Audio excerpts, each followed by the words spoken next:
Ouija, Origin of Evil is a 2016 American supernatural horror film directed by Mike Flanagan and stars Elizabeth Reaser, Lulu Wilson, Annalise Basso, and Henry Thomas. Plot follows a widow and her two daughters running a scam seance business to pay their bills. One day they begin experimenting with a Ouija board to contact the girl's father, who seems to be talking back. So this is the prequel to the 2014 movie Ouija, a movie that I had no desire to watch and honestly still don't. So if you're wondering why I watched this, your answer would be fucking Mike Flanagan.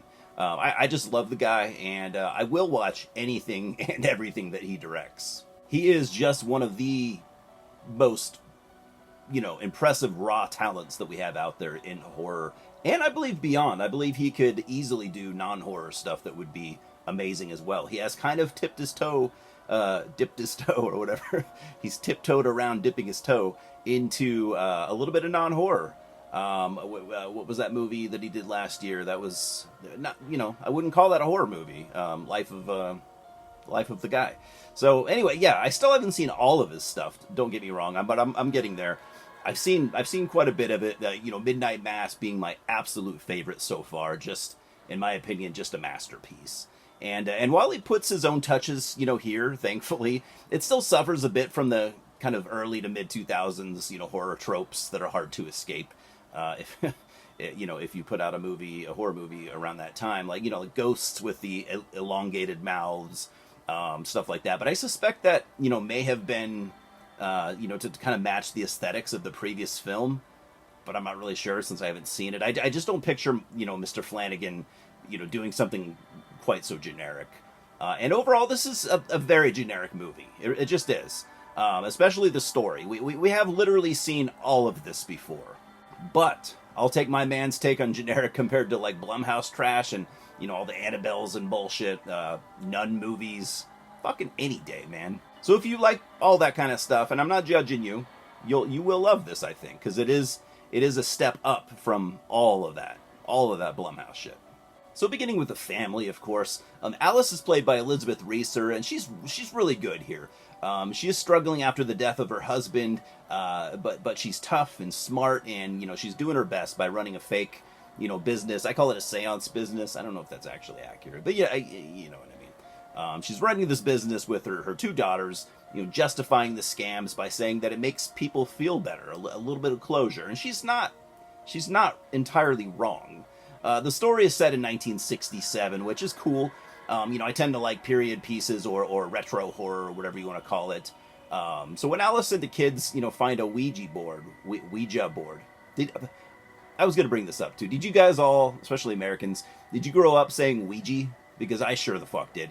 And especially for this review, I've been trying to curb that shit and say it properly, but I might slip a few times. So anyways, they find the Ouija board. And, they add it to their work because why not? After using it, it actually does work, and they're able to contact entities, one that they all believe to be Roger, which is Alice's dead husband.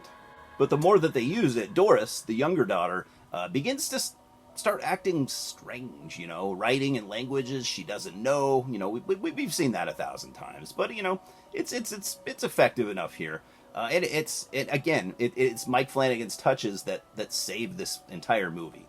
The first two acts are for the most part old school slow burn horror, gothic, if you will. Also, his writing, especially his characters, is really where Mike Flanagan shines the most, I think. And he's strong in many areas, but his writing, I think, is really where he, you can separate him from the pack. He adds a realness, always, that oddly enough, not all script writers can do. And his characters are, pretty typically relatable, which is another thing that a lot of writers can't do, leading us to sympathize or, kind of bond with them. And, that makes the stakes higher when they, are put in danger. We all know this. He also adds some nice twists and turns in the third act that I didn't see coming. Adding flavor to an otherwise, seemingly predictable story, like I said. And he also brought a secret weapon with him in the form of part of his entourage, that being the always effective Henry Thomas as Father Tom Hogan. a priest who works at the girls' school, and he's a widower also, so he bonds with Alice a little bit. They have that in common, and they become friends. He's also concerned that something is going on with Doris, naturally, and he attempts to help the family from, whatever supernatural horrors they might be facing. So I'm giving Ouija Origin of Evil a 7 out of 10. I didn't like it as much as a lot of people, it seems, but I thought it was pretty solid, Will I watch it again in the future? Yes, I think I will. Flanagan took a generic concept, like I said, but he spices it up pretty much every single thing about it. And the third act gets, much darker than I expected. So there are some surprises here that separate this from the pack of predictable supernatural horror movies, possession movies, ghost movies, stuff like that. So I'd definitely recommend it to, Flanagan fans like me who may have skipped it. It's not nearly as good as most things that he's done, but it's still good. I'd also recommend it to fans of, supernatural horror, paranormal stuff, slow burn, ghost stories, even gothic horror. You'll probably like this. Cheers, guys, and I'll see you at the multiplex. Subscribe right now, please.